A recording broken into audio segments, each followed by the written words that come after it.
بسم اللہ الرحمن الرحیم الحمدللہ وکفا وسلام علی عبادہ الذین اصطفیٰ. ڈیئر اسٹوڈنٹس، السلام علیکم ورحمۃ اللہ وبرکاتہ. ایکسکیوز می سر، ہم سب کی طرف سے ایک کویسچن ہے، ایک سوال ہے آپ سے. کیا آپ ہمیں قرآن کے بارے میں بریف کر سکتے ہیں؟ جزاکم اللہ. دیکھیے، سب سے پہلے تو چونکہ ہمارا یہ ٹاپک اور ہمارا یہ لیکچر جو بھی ہے وہ قرآن کے حوالے سے ہی ہے، کیونکہ career counselling with Quran already آپ کو بتا چکے ہیں، لیکن it's a very authentic question.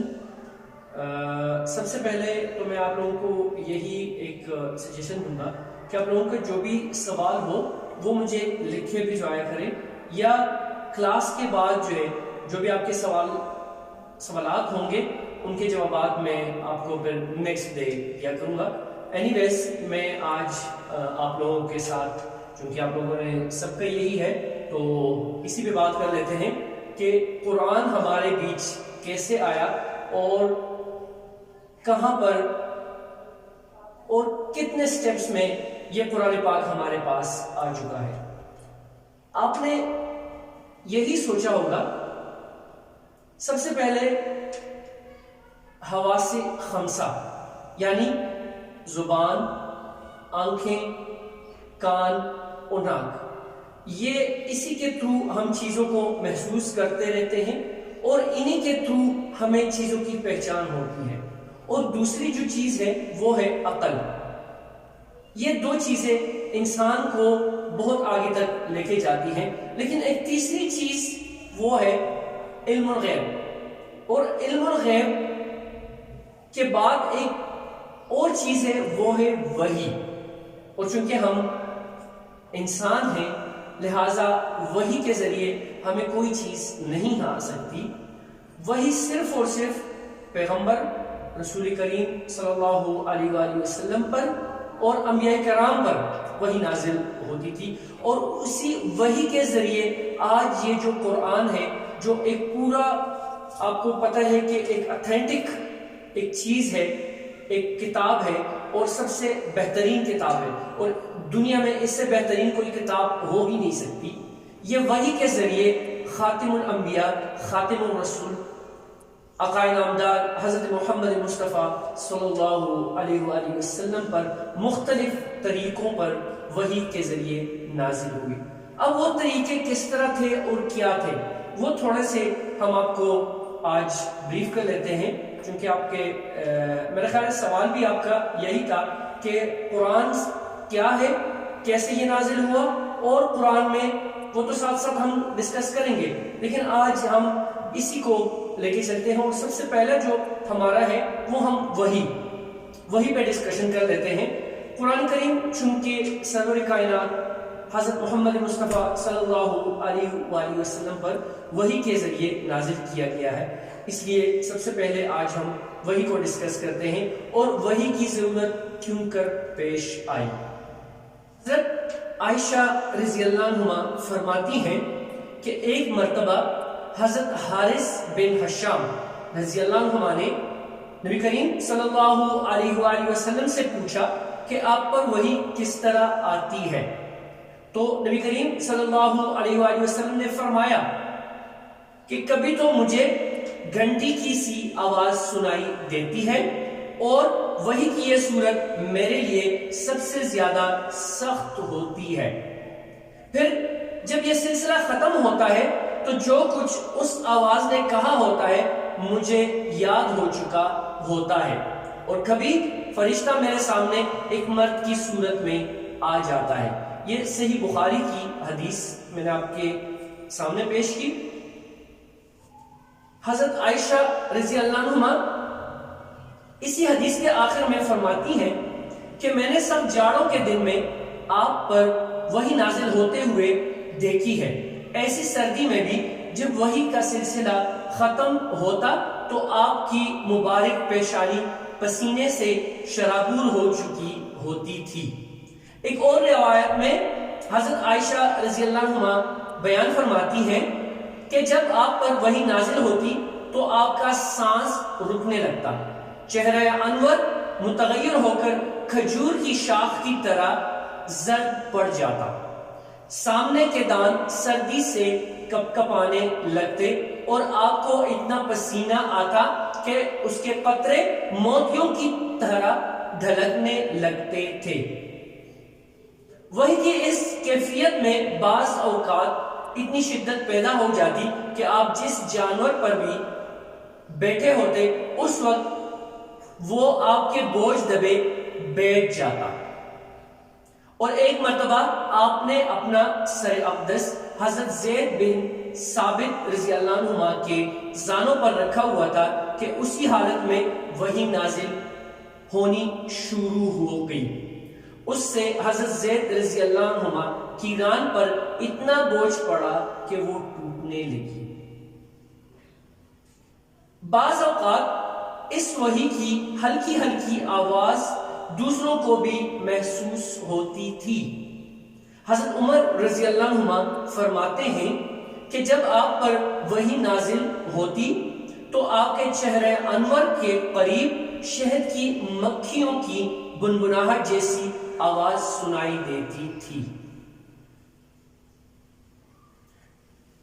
وحی کی دوسری صورت یہ تھی کہ فرشتہ کسی انسانی شکل میں آپ کے پاس آ کر اللہ تعالیٰ کا پیغام پہنچا دیتا تھا۔ ایسے مواقع پر عموماً حضرت جبرائیل علیہ السلام مشہور صحابی حضرت وحی کلبی رضی اللہ عنہ کی صورت میں تشریف لایا کرتے تھے۔ البتہ بعض اوقات کسی دوسری صورت میں بھی تشریف لائے ہیں۔ بہرکیف جب حضرت جبرائیل علیہ السلام انسانی شکل میں وحی لے کر آتے تو نزول وحی کی یہ صورت نبی کریم صلی اللہ علیہ وآلہ وسلم کے لیے سب سے آسان ہوتی تھی۔ اب وحی کی تیسری صورت، چونکہ حضرت جبرائیل امین علیہ السلام کسی انسان کی شکل اختیار کیے بغیر اپنی اصل صورت میں بھی دکھائی دیتے تھے، لیکن ایسا آپ کی تمام عمر میں صرف 3 مرتبہ ہوا تھا۔ ایک مرتبہ اس وقت جب آپ نے خود حضرت جبرائیل علیہ السلام کو ان کی اصل شکل میں دیکھنے کی خواہش ظاہر کی تھی، دوسری مرتبہ معراج میں، اور تیسری بار نبوت کے بالکل ابتدائی زمانے میں مکہ مکرمہ کے مقام اجیاد پر۔ اب اس قرآن کو ہمارے سامنے جو ایک اتھینٹک کتاب بن چکا ہے، ہمارے سامنے کس طرح لایا گیا، اس کے پیچھے جو بیک گراؤنڈ ہے اسی پہ ہم تھوڑی سی تفصیل آپ کے گوشت گزار کر دیتے ہیں۔ سب سے پہلے نازل ہونے والی آیت ہے نبی کریم صلی اللہ علیہ وآلہ وسلم پر قرآن کریم دفعتاً اور ایک ہی دفعہ نازل نہیں ہوا، بلکہ تھوڑا تھوڑا کر کے تقریباً 23 سال میں اتارا گیا ہے۔ بعض اوقات جبرائیل علیہ السلام ایک چھوٹی سی آیت، بلکہ آیت کا کوئی ایک جز لے کر بھی تشریف لے آتے، اور بعض مرتبہ کئی آیتیں بیک وقت نازل ہوتی۔ قرآن کریم کا سب سے چھوٹا حصہ جو مستقلاً نازل ہوا وہ ہے سورہ نساء کی آیت نمبر 95 کا حصہ ہے غیر اولی الضرر۔ یہ چھوٹی سی آیت جو سب سے چھوٹی ہے، اور نبی کریم صلی اللہ علیہ وآلہ وسلم پر یہ آیت اتری ہے وحی کے ذریعے۔ اور سب سے جو طویل ٹکڑا ہے، جو سب سے طویل آیت ہے، یا جس کو ہم سب سے طویل سورت کہہ دیتے ہیں، وہ ہے سورہ نام، جو ایک ہی دفعہ میں نبی کریم صلی اللہ علیہ وآلہ وسلم پر نازل ہوئی ہے۔ تو مشرکین عرب نے یہ بھی کہا کہ تھوڑا تھوڑا کرنے سے کیا حاصل ہوتا ہے، آپ صلی اللہ علیہ وآلہ وسلم پر ایک ہی وقت میں یہ قرآن کیوں نازل نہیں کیا گیا؟ یہ بھی ان کے تنگ کرنے کا اور طنز کرنے کا ایک انداز تھا۔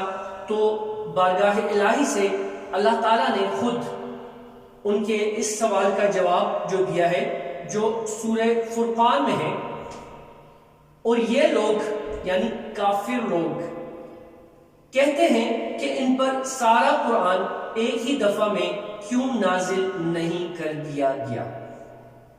اے پیغمبر، ہم نے ایسا اس لیے کیا ہے تاکہ اس کے ذریعے تمہارا دل مضبوط رکھیں، اور ہم نے اسے ٹھہر ٹھہر کر پڑھوایا ہے، اور جب کبھی یہ لوگ تمہارے پاس کوئی انوکھی بات لے کر آتے ہیں ہم تمہیں اس کا ٹھیک ٹھیک جواب اور زیادہ وضاحت کے ساتھ عطا کر دیتے ہیں۔